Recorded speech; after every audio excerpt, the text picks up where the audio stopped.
Hello everyone. Now in this video we will start with the deduction chapter of direct tax, deduction under section 80. But first understand where we are going to use this part in the calculation of income tax. As you know, to calculate income tax, we have to prepare the statement of total of income, which requires the calculation of income under the 5 heads. Okay? So after adding income under all these 5 heads, we get gross total income and then deduction under section 80. तो सबसे पहले chapter लिखने के पहले, start करने के पहले आप ये बना लेना जो मैं भी आपको बना के दे रहा हूँ.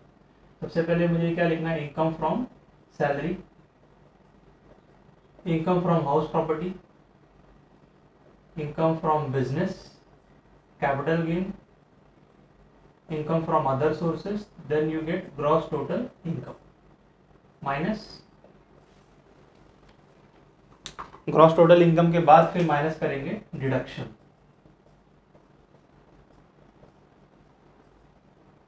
Under section 80 chapter 6A.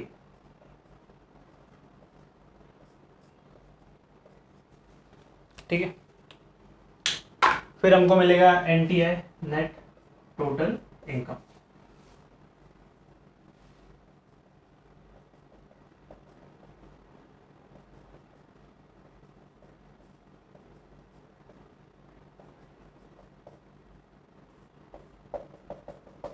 और ये इनकम पे टैक्स रेट अप्लाई करके हमको टैक्स का अमाउंट मिलता है. और टैक्स रेट जो है वो डिपेंड करता है कि कौन से टाइप का एसएससी है और आपकी ये नेट इनकम कितनी है, उसके हिसाब से हम लोग टैक्स रेट अप्लाई करते हैं. तो टैक्स रेट और टैक्स का कैलकुलेशन जो है वो लास्ट टॉपिक में आएगा, calculation of tax and taxable income. ठीक है. तो अभी फ़िलहाल हमको इस पर ध्यान देना है. ये डिडक्शन की मैं बात कर रहा हूँ. अब जब मैं ये डिडक्शन की बात कर रहा हूँ तो आपके माइंड में एक डाउट और हो सकता है कि हमने तो हर एक चैप्टर में डिडक्शन पढ़े हैं. जैसे इनकम फ्रॉम सैलरी में deduction under section 16, income from house property deduction under section 24, capital gain में deduction under section 54, income from other source में डिडक्शन अंडर सेक्शन 57. समझ रहे डिफरेंस?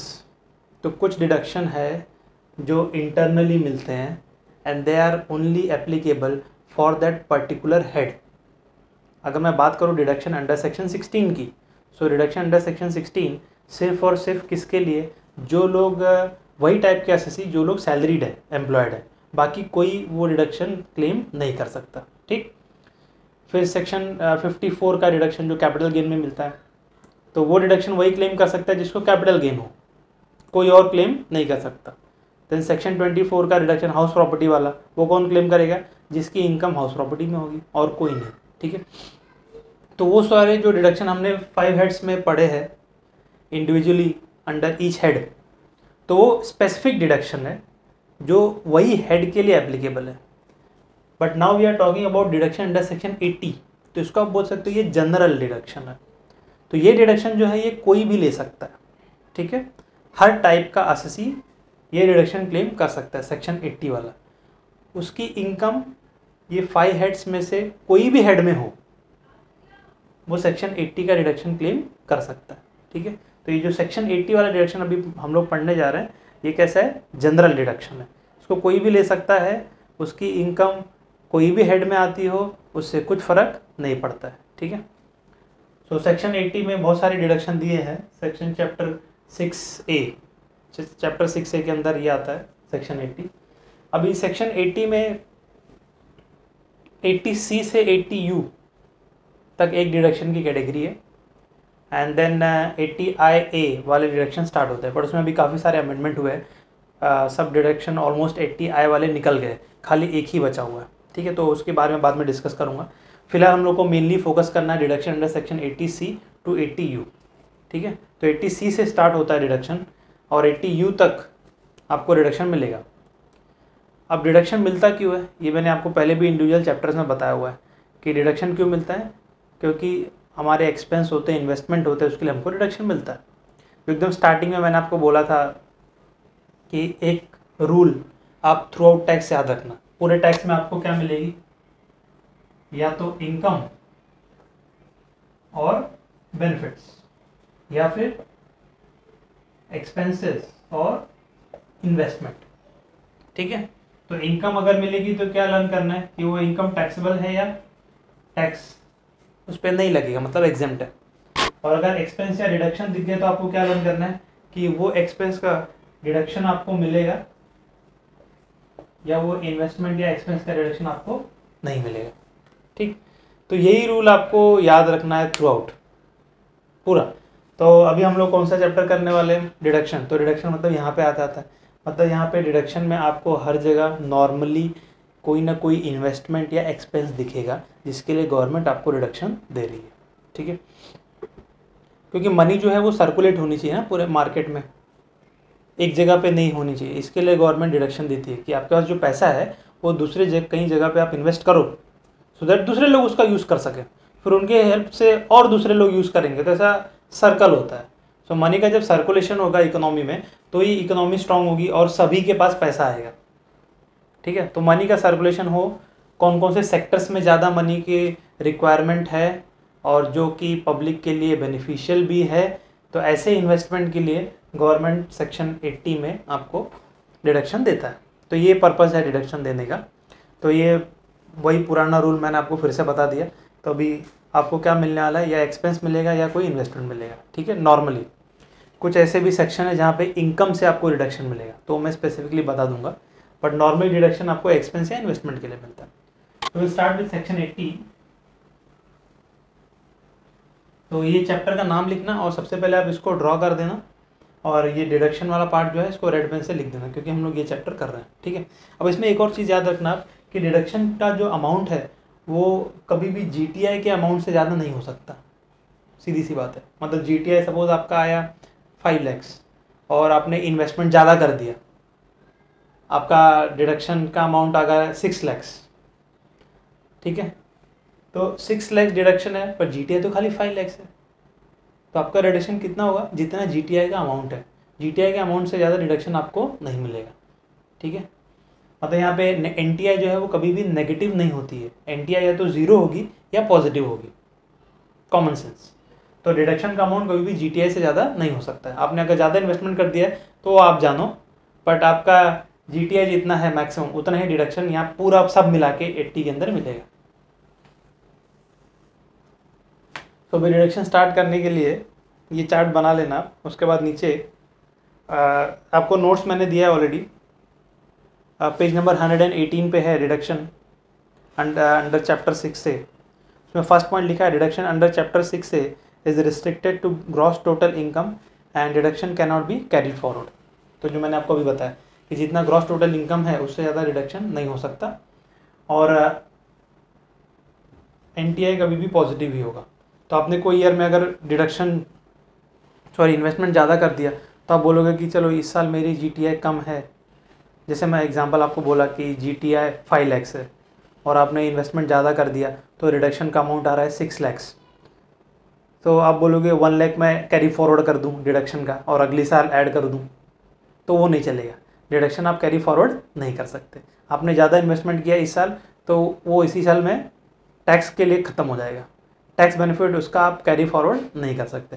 तो पहला पॉइंट ये लिखा था जीटीआई से ज़्यादा डिडक्शन नहीं मिलेगा, और डिडक्शन अगर आपने ज़्यादा कर दिया है, मतलब इन्वेस्टमेंट ज़्यादा कर दिया है, डिडक्शन का अमाउंट ज़्यादा आ रहा है, तो वो कैरी फॉरवर्ड भी नहीं होगा। तो बेसिकली जितना जीटीआई है आप कैलकुलेट करके उतना ही डिडक्शन या उतना इन्वेस्टमेंट करो। Then deduction under chapter 6A is not allowed against LTCG under section 112A, STCG under section 111A and special rates of income taxes. तो इनकम टैक्स में कुछ इनकम्स ऐसी है जिसके लिए स्पेशल रेट है टैक्स का। ये आप लोग ने कैपिटल गेन चैप्टर में पढ़ा हुआ कि LTCG का रेट क्या है 20%, और LTCG अगर 112A वाला है तो वो एग्जेम्प्ट भी है 1 लाख तक, और उसके ऊपर जो है वो 10% टैक्स लगता है। तो जो भी इनकम पे स्पेशल रेट है, जैसे मैंने अभी LTCG बताया, फिर STCG 111 पे 111A का स्पेशल रेट है 15%, उसके बाद लॉटरी विनिंग्स अगर इस सब के थ्रू आपको इनकम होती है तो उसका स्पेशल रेट है 30%। मतलब जो इनकम आपके स्लैब में नहीं आते हैं, स्लैब में नहीं आते, जिसके लिए अलग से कोई स्पेशल रेट है, तो उसके लिए डिडक्शन नहीं मिलता है। ठीक है, तो ये पॉइंट अगर आपको अभी भी थोड़ा कन्फ्यूज़न होगा तो कोई प्रॉब्लम नहीं है। जब मैं ख़त्म करूँगा डिडक्शन और मैं 5 हेड्स वाले इनकम के क्वेश्चन स्टार्ट करूँगा, तो वहाँ पे कैलकुलेशन करते टाइम आपको समझ में आ जाएगा कि मैं क्या बोल रहा हूँ। तो जो इनकम पे स्पेशल रेट रखता है, उसके लिए, वो इनकम के लिए डिडक्शन नहीं मिलेगा।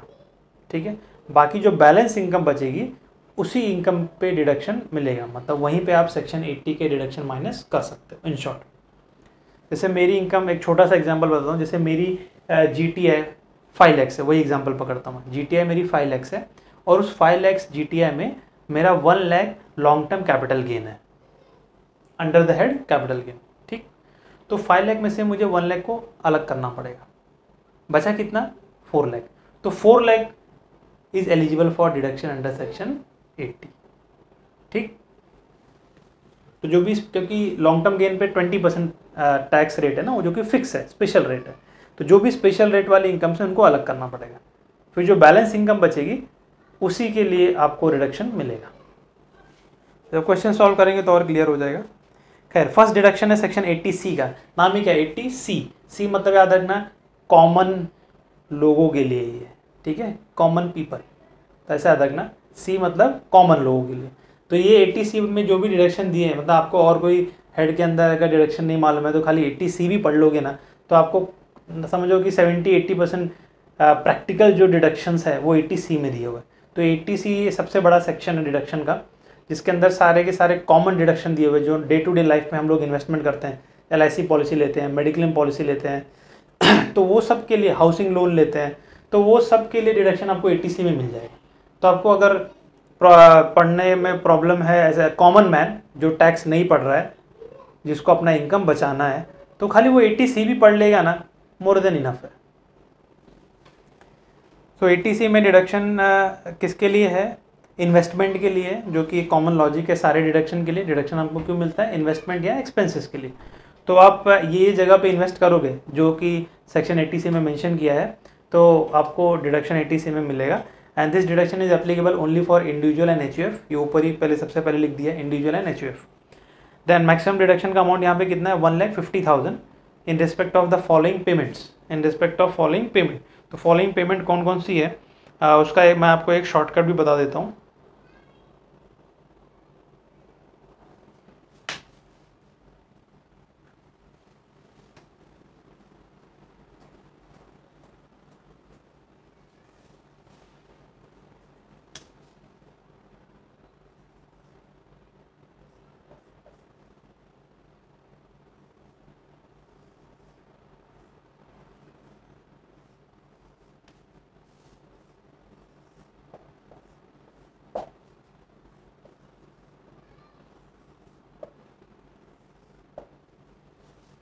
ये शॉर्टकट है 80C के सारे डिडक्शन का।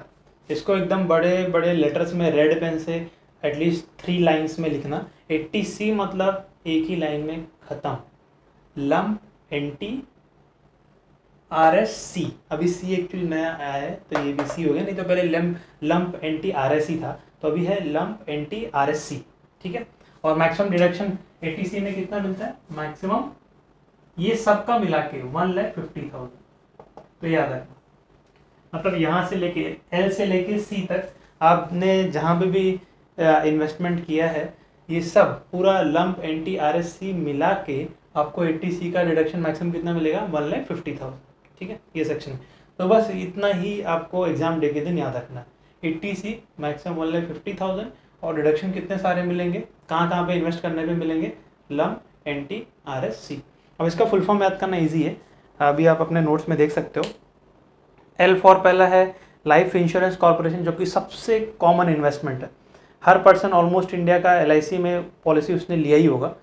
तो LIC में अगर आप इन्वेस्ट करते हो तो उसमें हर साल हमको प्रीमियम भरना पड़ता है फॉर सर्टन ड्यूरेशन। जैसे आपने 15 साल, 20 साल, 25 साल, 30 साल की पॉलिसी ली है, तो उतने ड्यूरेशन के लिए आपको हर साल सर्टन अमाउंट ऑफ प्रीमियम देना पड़ेगा। कुछ अपने अपने हिसाब से लोग प्रीमियम का अमाउंट सेलेक्ट करते हैं, कुछ लोग ज़्यादा अमाउंट का प्रीमियम लेते हैं, 1 लाख 2 लाख 3 लाख, कुछ लोग कम लेते हैं 20,000 30,000 50,000 ऐसा। बट ये लेना चाहिए क्योंकि LIC का इन्वेस्टमेंट में क्या है ना, डबल बेनिफिट है। आप जब हर साल प्रीमियम पे करते हैं तो प्रीमियम आपका खर्चा है, तो प्रीमियम के लिए आपको ATC के अंदर रिडक्शन मिल रहा है हर साल। और जब फ्यूचर में जाके LIC का पेमेंट आपको मिलेगा, जैसे आपने 20 साल की पॉलिसी ली है तो 20 साल तक हर साल आप सपोज 50-50 हज़ार प्रीमियम भर रहे हो, तो हर साल आपको 50,000 का रिडक्शन ATC में मिल जाएगा, तो इससे आपका टैक्स बच रहा है। और जब 20 ईयर्स के बाद आपको LIC पॉलिसी का अमाउंट मिलेगा तो वो भी एग्जेम्प्ट है, हो गया ना डबल बेनिफिट। तो जो इनकम मिलेगी 20 साल के बाद वो भी फुल्ली एग्जेम्प्ट, और यहाँ पे जो आप प्रीमियम भर रहे हो वो भी एग्जेम्प्ट। कितनी अच्छी बात है। तो ये इन्वेस्टमेंट जो है वो हर एक पर्सन को करना चाहिए क्योंकि इसमें डबल एडवांटेज है। अब यहाँ पे आपको डिडक्शन का फॉर्मूला दिया हुआ है कितना मिलेगा। तो LIC के अंदर एलिजिबल SSC कौन है डिडक्शन के लिए, इंडिविजुअल और HUF है ATC में। इंडिविजुअल में आप LIC पॉलिसी सेल्फ के लिए ले सकते हो, स्पाउस के लिए ले सकते हो और चिल्ड्रन के लिए ले सकते हो, ठीक है। तो अगर मैं SSC हूँ तो कोई ज़रूरी नहीं कि मैं पॉलिसी अगर मेरे लिए ही लूँगा तो ही मुझे रिडक्शन मिलेगा, ऐसा नहीं है। मैं मेरे फैमिली मेम्बर्स के लिए भी LIC पॉलिसी लेके प्रीमियम पे कर रहा हूँ तो मुझे रिडक्शन मिलेगा। मतलब पॉलिसी तो मैंने सपोज मेरे चिल्ड्रन या स्पाउस के नाम पे लिया है, बट प्रीमियम मैं भर रहा हूँ। पॉलिसी किसके नाम पे है, स्पाउस के नाम पे या चिल्ड्रन के नाम पे, या दोनों के लिए पॉलिसी लिया है मैंने, ठीक है। तो पॉलिसी तो उनके नाम पे है बट प्रीमियम मैं भर रहा हूँ, तो रिडक्शन मुझे मिलेगा। तो यहाँ पे ऐसा नहीं है कि जिसके नाम पे पॉलिसी है उसको रिडक्शन मिलेगा, ऐसा नहीं है। जो LIC प्रीमियम का पेमेंट कर रहा है उसको रिडक्शन मिलता है। तो जो SSC है वो खुद के लिए अगर पॉलिसी लिया है या खुद के वाइफ या हस्बैंड के लिए पॉलिसी लिया है या खुद के बच्चों के लिए पॉलिसी लिया है तो SSC को ही रिडक्शन मिलेगा, ठीक है। देन अगर HUF SSC है तो HUF किसी भी मेंबर के लिए LIC पॉलिसी अगर लेता है तो HUF को ही रिडक्शन मिलेगा, क्योंकि प्रीमियम का पेमेंट ऑब्वियसली कौन करेगा, HUF, तो HUF को रिडक्शन मिलेगा। तो छोटे छोटे पॉइंट्स याद रखना है MCQ में। देन अभी पॉलिसी में रिडक्शन कितना मिलेगा यहाँ पे मैक्सिमम। पॉलिसी अगर आपने LIC का लिया है ऑन और after 1 April 2003 and up to 31 March 2012, तो आप बोल सकते हो 2003 से 2012 के बीच में अगर आपने पॉलिसी लिया है LIC का तो मैक्सिमम डिडक्शन है 20% ऑफ सम अश्योर्ड और actual premium which ever is less, तो डाउन एरो आप मार देना, ठीक है। तो एक्चुअल प्रीमियम आपने जितना भरा होगा या 20% of sum assured. Sum assured क्या होता है, जब भी हम लोग LIC पॉलिसी लेते हैं तो उसमें लिखा होता है ना कि in the event of death of the person जिसके नाम पे पॉलिसी हो, फैमिली वाले को इतना पैसा मिलेगा, सपोज लिखा है 10 लाख मिलेगा, तो 10 लाख क्या हो गया, सम अश्योर्ड हो गया, ठीक है। तो जितने वैल्यू की आप पॉलिसी ले रहे हैं, डेथ या एक्सीडेंटल डेथ होने के बाद जब फैमिली वाले को जितना सम ऑफ अमाउंट मिलने वाला है LIC से, उसको बोलते हैं सम अश्योर्ड। पॉलिसी का नाम ही क्या, लाइफ इंश्योरेंस। तो लाइफ इंश्योरेंस पॉलिसी क्यों लेते हैं कि कोई फैमिली मेम्बर की लाइफ अगर कल को चली जाती है तो उसके जो बाकी फैमिली मेम्बर्स हैं उनको LIC पैसा देगी, जितना पैसा देगी उसको बोलते हैं सम अश्योर्ड, और वो पहले से डिसाइडेड होता है। जितना बड़ा सम अश्योर्ड होगा उतना ही ज़्यादा प्रीमियम भी होता है, ठीक है। सो यहाँ पे मैक्सिमम डिडक्शन आप कितना ले सकते हो, 20% ऑफ सम अश्योर्ड और actual premium which ever is less. जैसे कि अभी आपने पॉलिसी लिया है, SSC ने पॉलिसी लिया है जिसमें सम अश्योर्ड सपोज 10 लाख का आ रहा है और प्रीमियम आप भर रहे हो 50,000 ईयरली, तो 50,000 तो आएगा ही आएगा।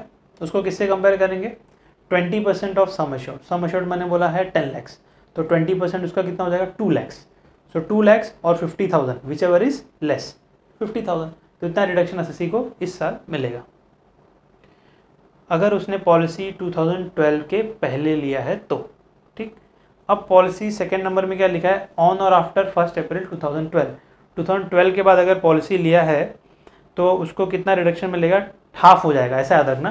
2012 के पहले अगर पॉलिसी लिया तो 20% ऑफ सम अश्योर्ड, और 2012 के बाद अगर पॉलिसी लिया तो हाफ, मतलब 10% ऑफ सम अश्योर्ड। बाकी प्रीमियम का अमाउंट तो फिक्स है फॉर्मूले में। सो 10% ऑफ सम अश्योर्ड और actual premium which ever is less. 2012 के बाद। फिर 1 साल के बाद मतलब 2013 से गवर्नमेंट को रियलाइज़ हुआ कि जो पर्सन है स्पेसिफाइड डिजीज़ वाले, उनको थोड़ा एक्स्ट्रा एडवांटेज देना चाहिए। तो सिर्फ उनके लिए 1 अप्रैल 2013 ऑनवर्ड्स ये जो डिडक्शन का अमाउंट है वो 10% ऑफ सम अश्योर्ड से बढ़ा के कितना कर दिया, 15% ऑफ सम अश्योर्ड। ठीक है, सिर्फ किसके लिए, जो डिसीज्ड पर्सन है। इन शॉर्ट आप बोल सकते हो कि 2000 फाइनेंशियल ईयर 2012-13 मतलब 1 अप्रैल 12 से 31 मार्च 13 तक किसी भी पर्सन ने अगर LIC पॉलिसी लिया है, मतलब नॉर्मल हो या स्पेसिफाइड डिजीज़ वाला हो, उसको डिडक्शन 10% ऑफ सम अश्योर्ड के हिसाब से मिलेगा। बट अगर 1 अप्रैल 2013 से किसी ने पॉलिसी लिया है और अगर वो स्पेसिफाइड डिजीज़ वाला है तो उसको 10% की जगह 15% ऑफ सम अश्योर्ड के हिसाब से रिडक्शन मिलेगा। बाकी नॉर्मल लोगों के लिए वही है, 10% ही है। ये जो चेंज हुआ है 1 अप्रैल 2013 से, ये सिर्फ किसके लिए, जो पर्सन स्पेसिफाइड डिजीज़ में कवर होते हैं। स्पेसिफाइड डिजीज़ मतलब वही है कि से कोई आपके बॉडी के ऑर्गन्स काम नहीं कर रहे हैं, ब्लाइंडनेस है या ईयर इम्पेयरमेंट है, बोल नहीं सकते हैं, ऐसा हैंडीकैप है, तो ये सारे डिजीज़ में आता है। तो ये 3 कैटेगरी में डिवाइडेड है LIC का जो पॉलिसी का डिडक्शन है। तो ये फॉर्मूले के हिसाब से आपको LIC का डिडक्शन मिलेगा। देन ये L था, L फॉर LIC। अभी आ रहा है U for UTI, unit trust of India. तो UTI कंपनी, इसका नाम आपने सुना होगा, यूनिट ट्रस्ट ऑफ इंडिया। तो UTI की अगर आपने कोई पॉलिसी ली है जिसमें आपने कंट्रीब्यूट किया है contribution to ULIP fund, ULIP का फुल फॉर्म लिखा है यूनिट लिंक्ड इंश्योरेंस प्लान। अब इसका नाम ही क्या है, यूनिट लिंक्ड इंश्योरेंस प्लान। और यूनिट आपको मिलता है जब हम लोग इन्वेस्ट करते हैं म्यूचुअल फंड में, और इंश्योरेंस मतलब लाइफ इंश्योरेंस। तो यूलिप प्लान जो है ना, ये 2 प्लान का कॉम्बिनेशन है, इंश्योरेंस प्लान का प्लस म्यूचुअल फंड का। तो ये प्लान बीच में आया था जिसमें कि ट्राई किया था कंपनीज़ ने कि लोगों को हम लोग हेल्थ इंश्योरेंस का बेनिफिट दें, लाइफ इंश्योरेंस का बेनिफिट दें और साथ में इन्वेस्टमेंट का भी बेनिफिट दें। तो दोनों को कंबाइन किया था। पर ये एक्चुअली स्कीम समाउ उतनी सक्सेसफुल हुई नहीं, क्योंकि सक्सेसफुल होने के लिए फिर बहुत बड़ा प्रीमियम अमाउंट देना पड़ेगा, क्योंकि दोनों जगह कंपनी को इन्वेस्ट करना है ना। एक तो आपके लाइफ इंश्योरेंस के लिए भी सिक्योरिटी, और दूसरा आपको कल को जाके फ्यूचर में ज़्यादा पैसा मिले तो उसके लिए म्यूचुअल फंड में भी इन्वेस्टमेंट। तो दोनों चीज़ें हो गई इसमें। तो इसके लिए ये प्लान उतना ज़्यादा सक्सेसफुल हुआ नहीं। खैर मैं आपको खाली मीनिंग बता देता हूँ। यूनिट लिंक मतलब क्या है, it's a combination of mutual fund plus insurance. तो अगर ऐसे कोई प्लान में आपने इन्वेस्टमेंट किया, यूलिप प्लान जो है बहुत सारे कंपनीज़ के हैं, ऑलमोस्ट हर एक इंश्योरेंस कंपनी यूलिप प्लान देती है।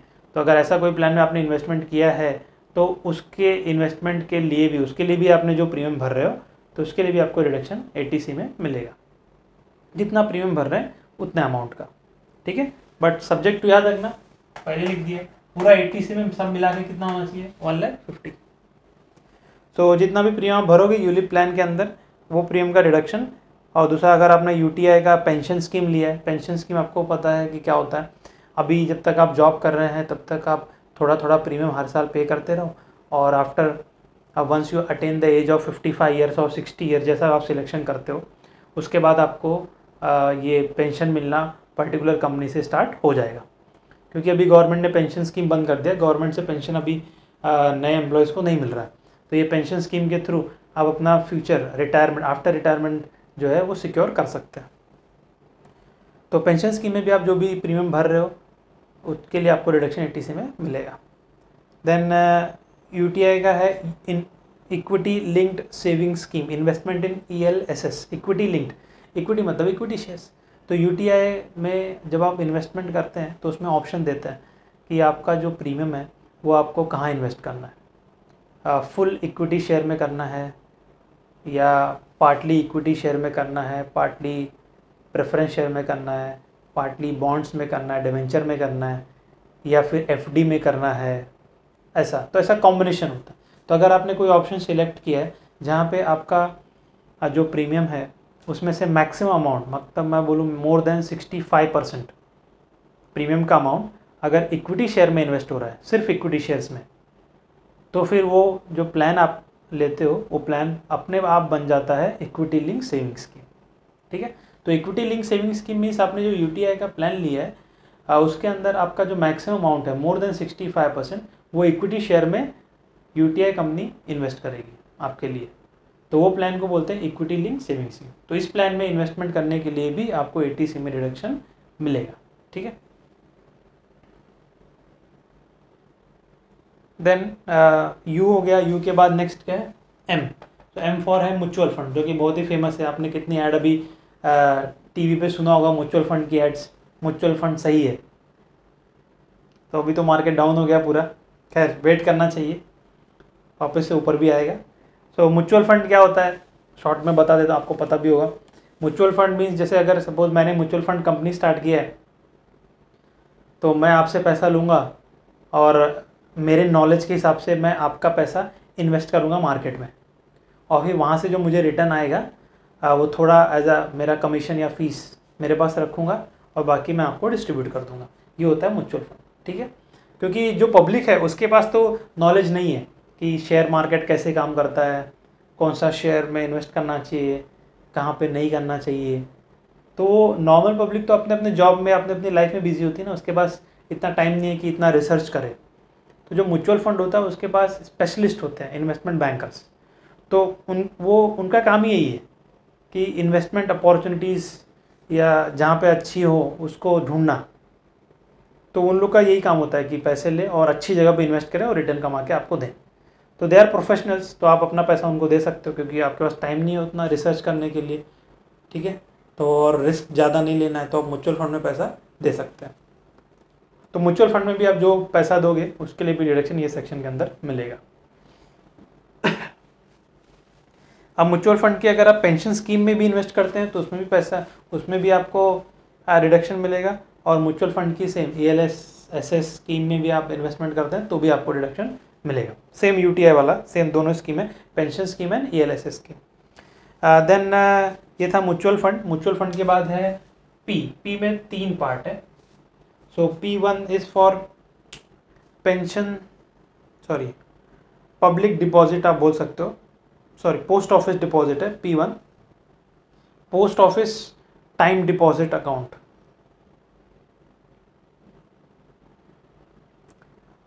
And schedule bank. So schedule bank या कोई पोस्ट ऑफिस में अगर आपने फिक्स डिपॉजिट FD का अकाउंट ओपन किया है जहाँ पे आपने ड्यूरेशन रखा है मोर देन 5 years और 5 years, in short it is kind of FD।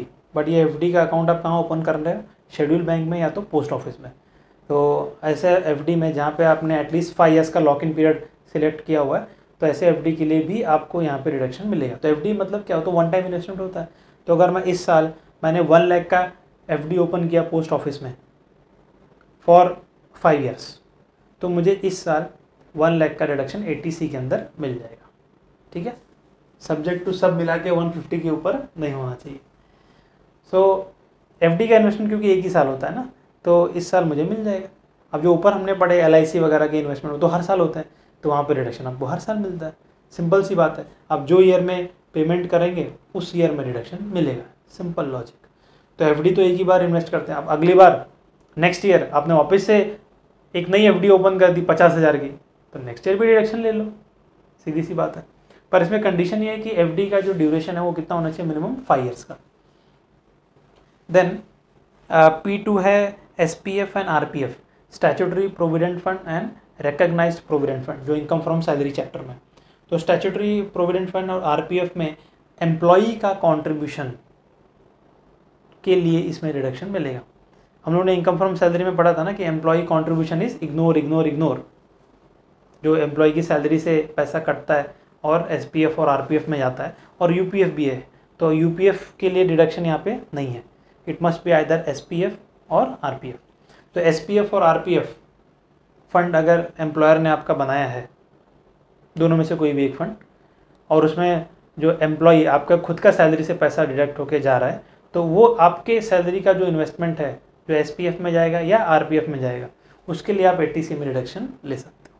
ठीक है, तो यूपीएफ नहीं यहाँ पे याद रखना, क्योंकि नाम ही क्या है उसका, अनरिकॉग्नाइज, तो अनरिकॉग्नाइज मतलब नो रिडक्शन। देन P3 है PPF, public provident fund for assessee, spouse and children. यहाँ पे भी सेम चीज़ है, पीपीएफ मतलब पीपीएफ अगर आप पब्लिक प्रोविडेंट फंड में इन्वेस्टमेंट करते हो, पीपीएफ अकाउंट ओपन करके खुद के लिए ओपन करो या स्पाउस के लिए करो या चिल्ड्रन के लिए करो, आपको रिडक्शन मिलेगा। ठीक है, अब पीपीएफ भी ना सबसे, एलआईसी तो है ही, पीपीएफ भी डबल एडवांटेज वाला इन्वेस्टमेंट है।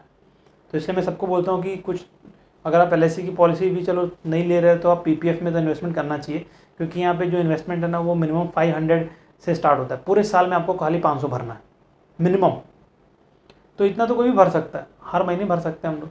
बट इसमें डबल एडवांटेज क्या है कि पीपीएफ में पहले तो रेट ऑफ इंटरेस्ट भी अच्छा मिलता है आपको, बैंक से थोड़ा सा ज़्यादा मिलेगा, और दूसरा डबल एडवांटेज ये है कि जब हम लोग इन्वेस्टमेंट करते हैं तो आपको पता है उसके ऊपर इंटरेस्ट मिलता है, और इंटरेस्ट जो है वो टैक्सेबल होता है काफ़ी सारे इन्वेस्टमेंट का।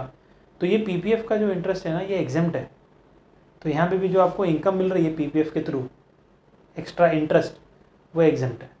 तो डबल एडवांटेज हो गया, जब आप पीपीएफ में इन्वेस्ट करोगे डिडक्शन ले लो अंडर सेक्शन 80C में, और जब ये पीपीएफ के ऊपर आपको इंटरेस्ट मिलेगा तो वो भी एग्जेम्प्ट है इनकम फ्रॉम अदर सोर्स में। तो ये भी डबल एडवांटेज वाला है पीपीएफ, तो ये भी बहुत अच्छा इन्वेस्टमेंट ऑप्शन है। तो ये P3 हो गया। उसके बाद है एन में भी दो पार्ट है। N1 है इन्वेस्टमेंट इन नेशनल सेविंग सर्टिफिकेट, NSC। ये नॉर्मली गवर्नमेंट्स इशू करती हैं NSC, नेशनल सेविंग सर्टिफिकेट। तो ये गवर्नमेंट से अगर आप बाय करते हैं तो इसके ऊपर आपको जितना भी अमाउंट का आपने NSC लिया है उतना अमाउंट के लिए आप 80C में रिडक्शन क्लेम कर सकते हैं, सब्जेक्ट टू मैक्सिमम 1,50,000। ठीक है, और NSC में नीचे देखो लिखा भी है, interest on NSC is also eligible for deduction under section 80C। तो first taxable in IFOS and then deduction under section 80C। इसका मतलब ये है कि देखो मैंने अगर सपोज आज NSC बाय किया 10,000 रुपीज़ का, तो 10,000 के लिए तो मुझे 80C में डिडक्शन मिल जाएगा। ठीक है, अब अगली साल क्या हो रहा है कि अच्छा ईयर एंड पे क्या हुआ कि मुझे एक साल का उस NSC पे इंटरेस्ट मिला, और इंटरेस्ट सपोज मिला मुझे 1,000, तो 1,000 पहले इनकम फ्रॉम अदर सोर्स में क्या होगा, टैक्सेबल होगा। बट 80C में वही 1,000 का वापस से मुझे रिडक्शन मिल जाएगा, पर इंटरेस्ट तो मेरी इनकम है, तो इनकम के लिए भी यहाँ पे रिडक्शन मिल जाएगा। तो जितना मैं NSC में इन्वेस्ट कर रहा हूँ उसके लिए तो 80C में रिडक्शन है ही, बट वो इन्वेस्टमेंट पे जो मुझे इंटरेस्ट मिलेगा ना, वो इंटरेस्ट का दो एप्लीकेशन है। पहले तो वो interest income from other source में टैक्सेबल होगा, और बाद में वापस से वही इंटरेस्ट 80C में डिडक्शन में मिल जाएगा। ठीक है, तो इनकम के लिए भी और एक्सपेंस के लिए, दोनों के लिए 80C के अंदर ही डिडक्शन दे दी है।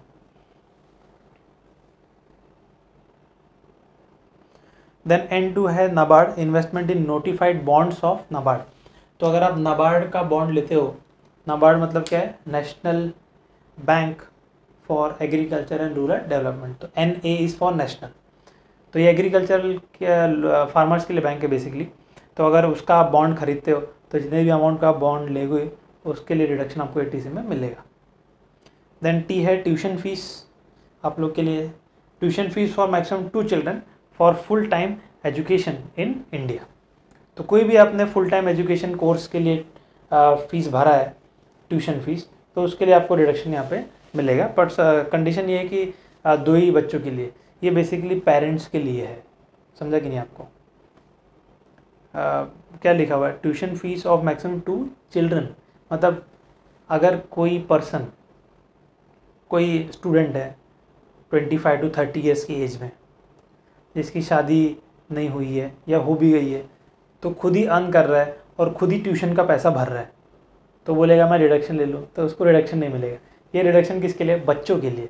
तो आप अपने बच्चों की फ़ीस भरेंगे ट्यूशन की, तो आप उसमें रिडक्शन ले सकते हो, खुद के लिए ये नहीं है। ठीक है, क्या लिखा हुआ है, deduction tuition fees of maximum 2 children.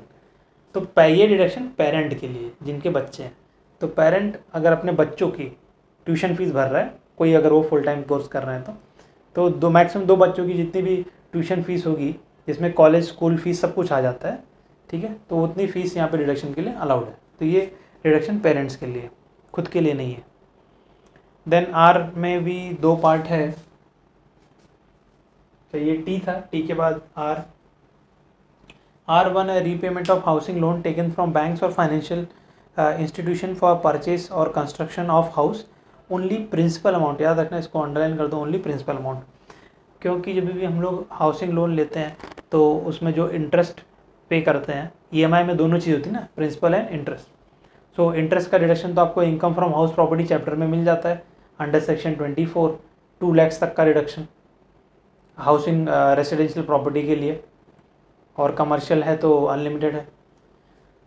तो प्रिंसिपल जो EMI में आपका प्रिंसिपल पोर्शन होता है उसके लिए रिडक्शन 80C में है। तो इन शॉर्ट आपकी पूरी EMI के लिए रिडक्शन है, प्रिंसिपल पोर्शन का रिडक्शन 80C में है, और जो इंटरेस्ट पोर्शन है उसका रिडक्शन आपको income from house property head के अंदर मिलता है। ठीक, तो ऐसा याद रखना। तो ये जो पॉइंट है ये आप इनकम फ्रॉम हाउस प्रॉपर्टी वाले सेक्शन 24 से कनेक्ट करके पढ़ सकते हो। तो इसके नीचे आप एक छोटा सा डायग्राम भी बना सकते हैं।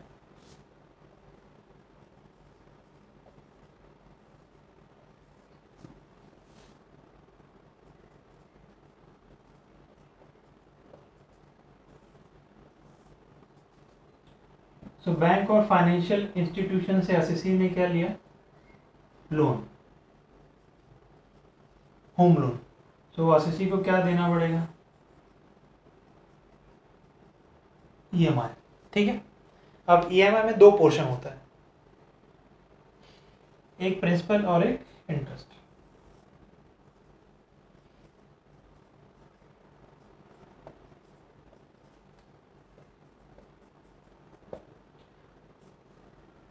तो इंटरेस्ट का रिडक्शन आपको कहाँ मिलेगा, income from house property under section 24, और प्रिंसिपल का रिडक्शन आपको मिलेगा यहाँ पे अंडर सेक्शन 80C। ठीक, तो हर साल जितनी भी आप EMI भरते हो वो EMI के लिए आप अपने बैंक से इंटरेस्ट सर्टिफिकेट ले सकते हो, क्योंकि हमको तो ये मालूम है कि EMI में कितना इंटरेस्ट है कितना प्रिंसिपल है, तो आपको आपका बैंक बताएगा। हर साल आपको इंटरेस्ट सर्टिफिकेट बैंक से लेना पड़ेगा। तो इंटरेस्ट सर्टिफिकेट में लिखा होता है कि आपने इतनी EMI भरी और उसमें से इतना अमाउंट इंटरेस्ट का, तो उसको अलग कर दो। उसके लिए आप income from house property section 24 देखो कितना रिडक्शन मिलेगा, और जो प्रिंसिपल का अमाउंट है उसके लिए आप 80C में रिडक्शन ले सकते हो, सब्जेक्ट टू मैक्सिमम सब मिला के 150। तो ये हाउसिंग लोन के लिए था R1। Now R2 registration fees और stamp duty for acquisition of house property. तो जब भी हम लोग घर खरीदते हैं आपको पता है रजिस्ट्रेशन चार्जेस और स्टैम्प ड्यूटी भी पे करनी पड़ती है, तो उसके लिए भी डिडक्शन इस सेक्शन में है। ठीक है, सब्जेक्ट टू मैक्सिमम 150। तो registration charges, stamp duty charges जो आप घर के खरीदने पे करते हैं उसके लिए भी डिडक्शन यहाँ पे ले सकते हैं। सो R1 R2 हाउस से रिलेटेड ही है, हाउस प्रॉपर्टी से रिलेटेड। देन S है, S में भी दो पार्ट है। S1 है investment in senior citizen saving scheme. So as a SSC अगर आप सीनियर सिटीजन सेविंग स्कीम में इन्वेस्ट करते हो तो उसके लिए भी आपको रिडक्शन मिलेगा। देन ऑब्वियसली अपने पेरेंट्स के लिए करेंगे जो सीनियर सिटीजन है। देन S2 है Sukanya Samriddhi scheme. Sukanya girl child, समृद्धि मतलब उसके डेवलपमेंट या वेलफेयर के लिए एक स्कीम बनाया है। तो गर्ल चाइल्ड के वेलफेयर के लिए स्कीम गवर्नमेंट ने बनाई है। इसमें जो भी स्कीम में मनी कलेक्ट होगा वो गर्ल चाइल्ड के वेलफेयर के लिए यूज़ होगा, मतलब उनको एजुकेट करने के लिए यूज़ होगा। तो इसमें इन्वेस्टमेंट कौन कर सकता है, फॉर इंडिविजुअल हिमसेल्फ और हरसेल्फ और any girl child of individual और girl child for home such individual is legal guardian. So आप खुद के लिए भी इन्वेस्टमेंट इसमें कर सकते हैं, खुद के नाम से भी और अपने बच्चों के नाम पे भी कर सकते हैं। कोई अडॉप्टेड चाइल्ड आपका है तो उसके लिए भी आप इन्वेस्टमेंट कर सकते हो। देन C है लास्ट वाला जो मैं बोला था अमेंडमेंट हुआ है C, तो ये नया है। Contribution by employee of central government to a specified account of the pension scheme as per section 80CCD for a fixed period of 3 years और मोर। मतलब एटलीस्ट 3 years के लिए अगर कोई सेंट्रल गवर्नमेंट का एम्प्लॉई सेंट्रल गवर्नमेंट की pension scheme में investment करता है for at least 3 years lock in period, तो उसको 80C में रिडक्शन मिलेगा। ठीक है, तो ये सभी के लिए नहीं है, मतलब ये सारे टाइप के एसएससी के लिए ये सी वाला पॉइंट नहीं है। सी वाला पॉइंट किसके लिए? एम्प्लॉई ऑफ सेंट्रल गवर्नमेंट, बस उन्हीं के लिए। और उसको कहाँ पे इन्वेस्टमेंट करना है? पेंशन स्कीम के स्पेसिफाइड अकाउंट पे।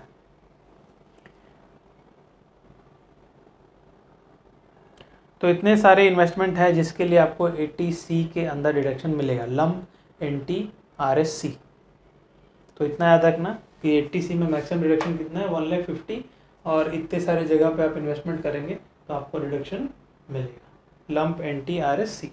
तो एग्ज़ाम डे के दिन बस इतना ही देखना आपको, बस और कुछ नहीं। हाँ, ये तभी सक्सेसफुल हो पाएगा जब उसके पहले आपने 2-3 बार पढ़ के रखा हो। देन नेक्स्ट सेक्शन है 80CCC। अभी टेबल पे आ जाओ, जो नीचे टेबल बना हुआ है।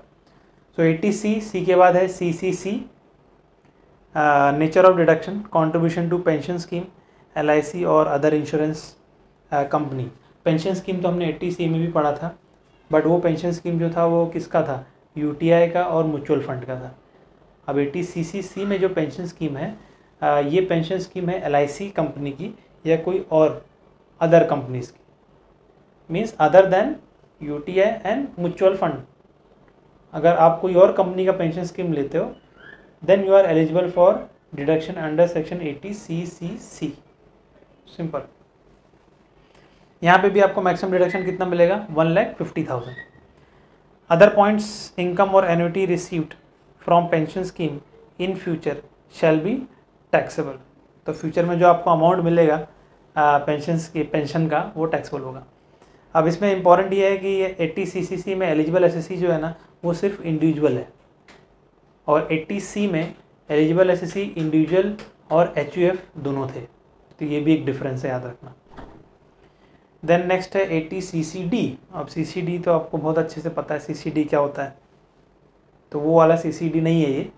तो CCD है contribution to pension scheme of central government और न्यू पेंशन स्कीम और अटल पेंशन योजना।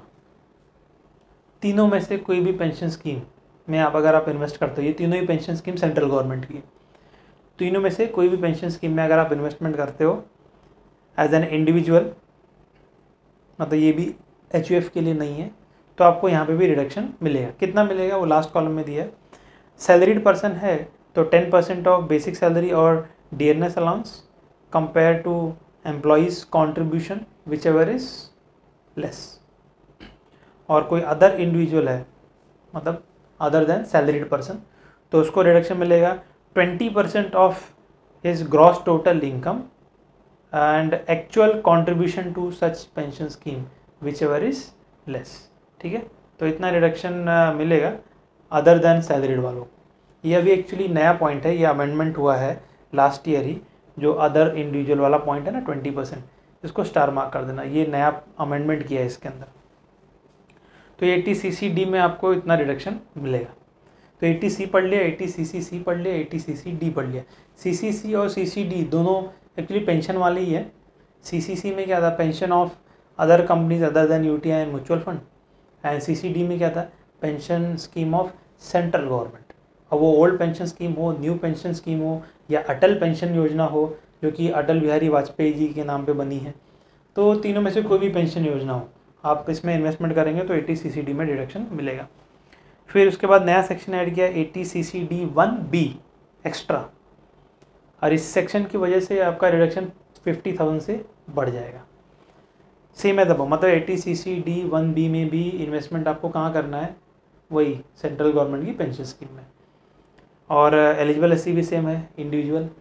और यहाँ पे अमाउंट ऑफ रिडक्शन कितना है? 50,000। ठीक है,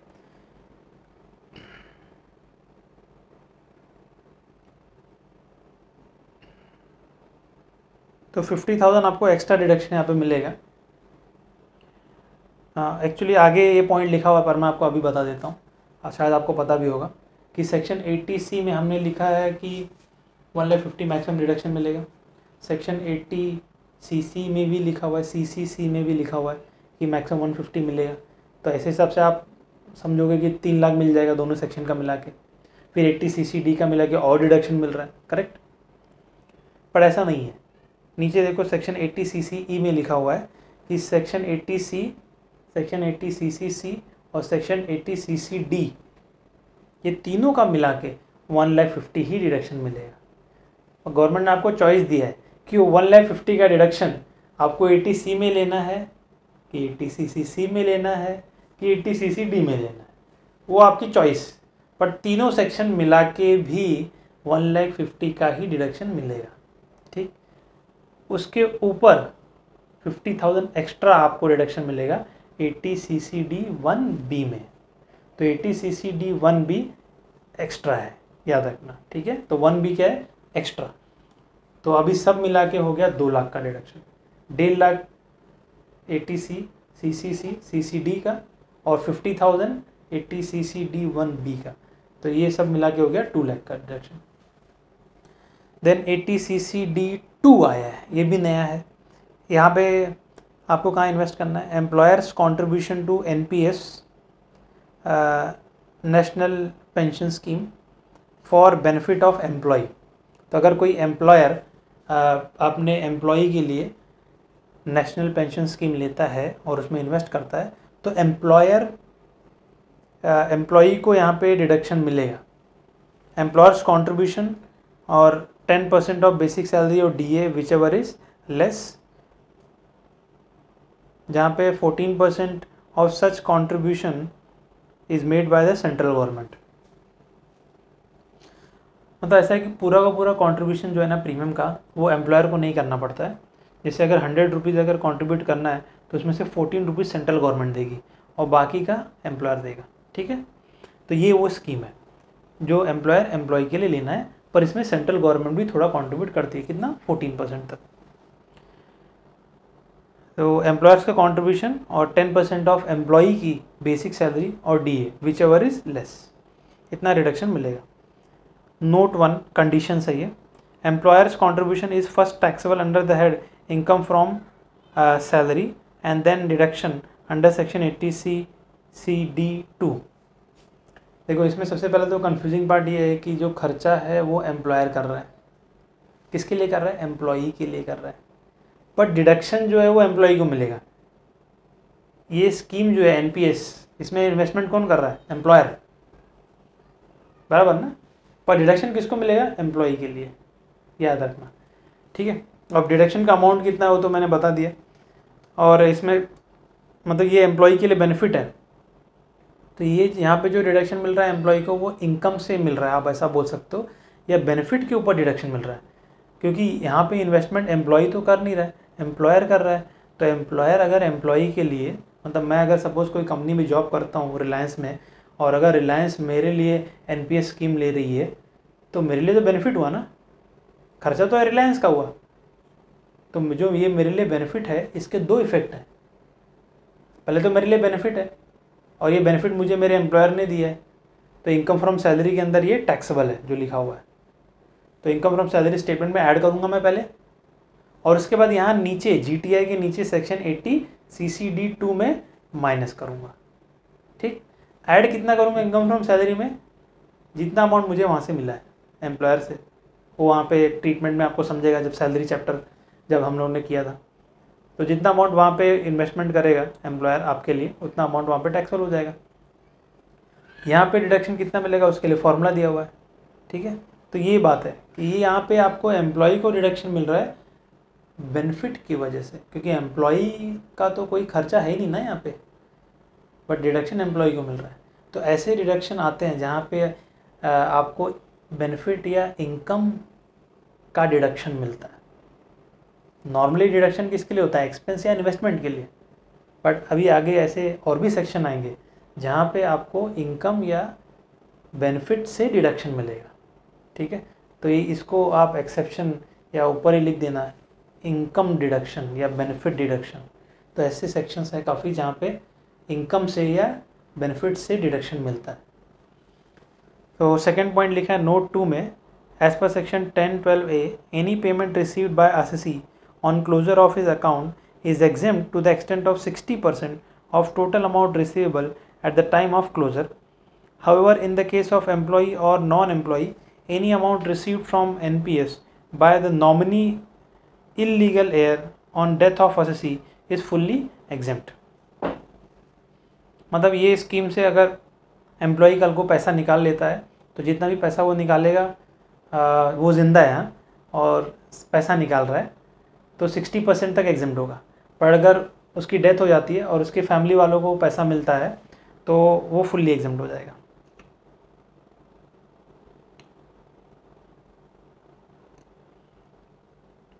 then note 3 as per section 1012B।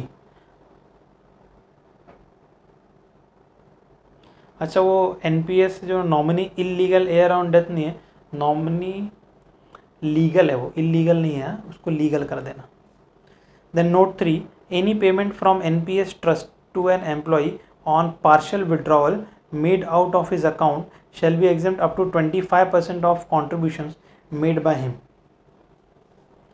So any payment from NPS trust to an employee on partial withdrawal shall be exempt up to 25% of the contribution made by him.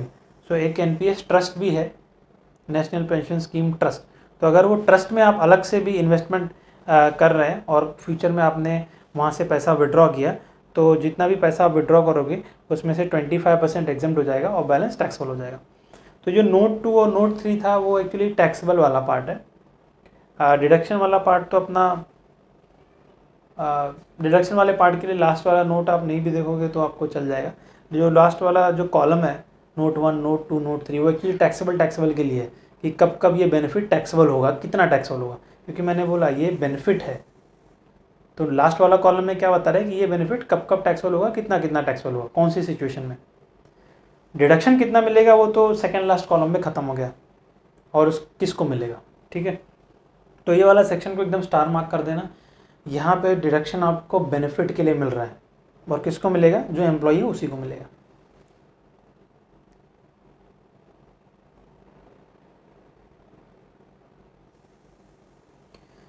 तो अभी ये CCD ख़त्म हुआ तो CCD में याद रखना 3 part है।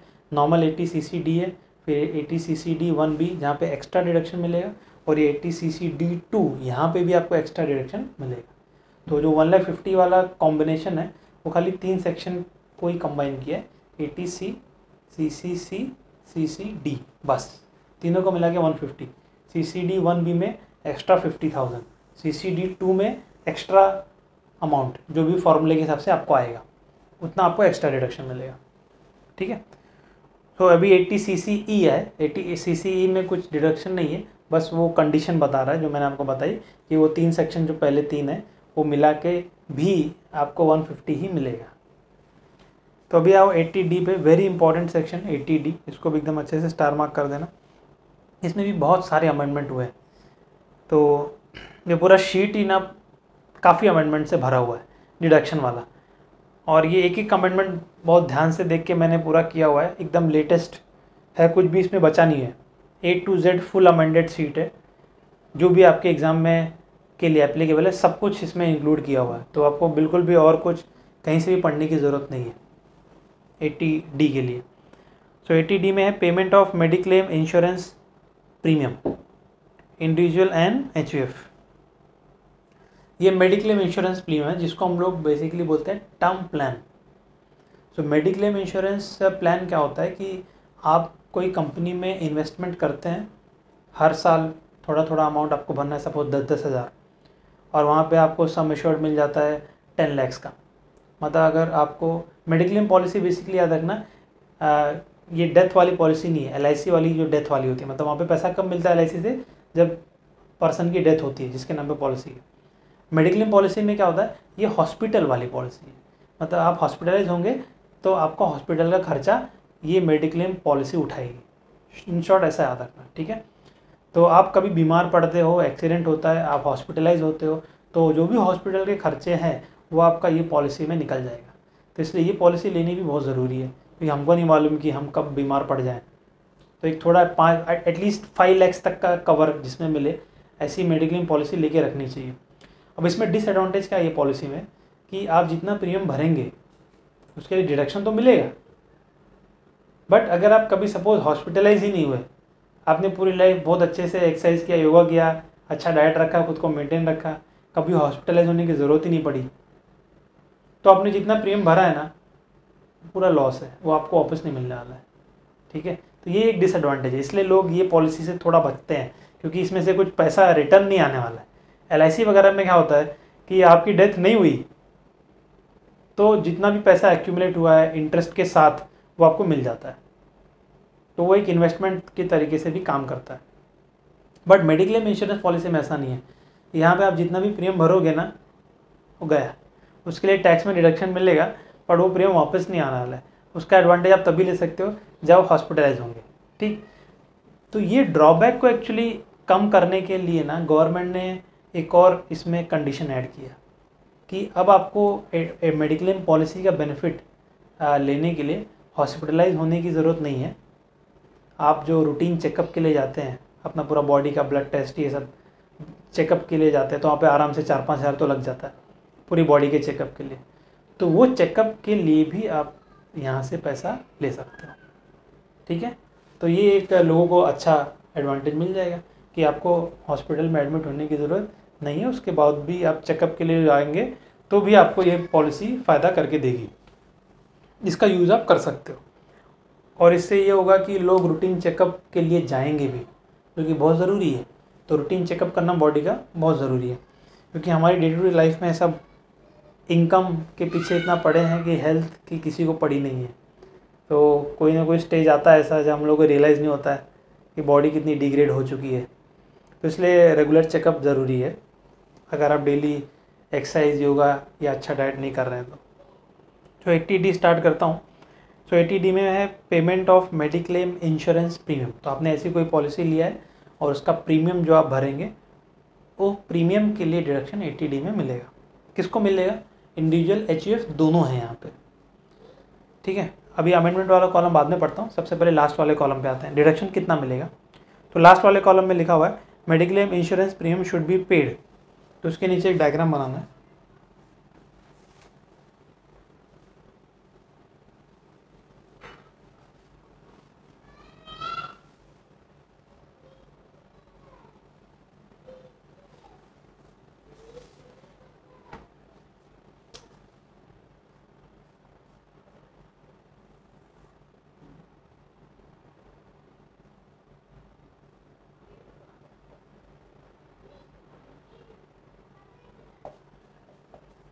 तो कौन पे करना चाहिए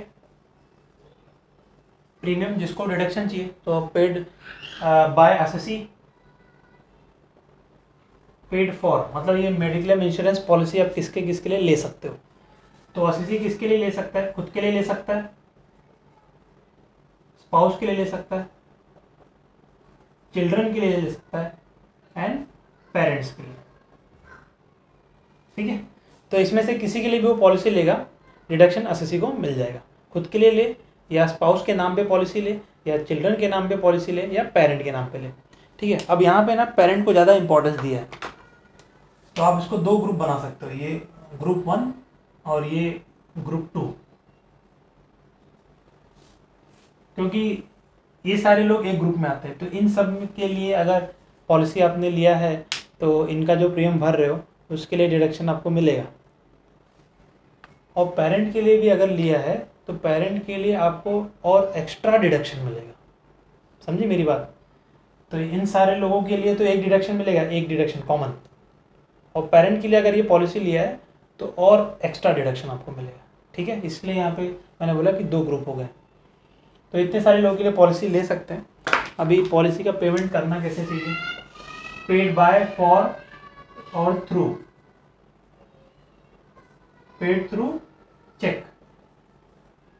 चेक मतलब कोई भी बैंकिंग मोड आप बोल सकते हो, ई बैंकिंग मोड, मतलब बेयरर चेक या कैश नहीं होना चाहिए, बाकी कोई भी मोड से आप पेमेंट करेंगे ये प्रीमियम का तो चलेगा। तो ये 3 डायग्राम, मतलब वो ये डायग्राम के नीचे 3 पार्ट आपको बनाना है जो वहाँ पे दिया हुआ है। So medical insurance premium paid should be paid by whom, for whom and paid through what. तो इसमें से ये मेन है। अब डिडक्शन के लिए मैंने बोला 2 कॉलम है, 2 सेक्शन है, ये सेक्शन 1 ये सेक्शन 2। तो सेक्शन 1 में देखो लिखा है for own spouse and dependent children. Additional deduction है 25,000 for senior citizen, basic deduction है 25,000 फॉर रिमेनिंग प्रीमियम। अब ये लिखा क्या है ये आपको सिंपल लैंग्वेज में समझा देता हूँ।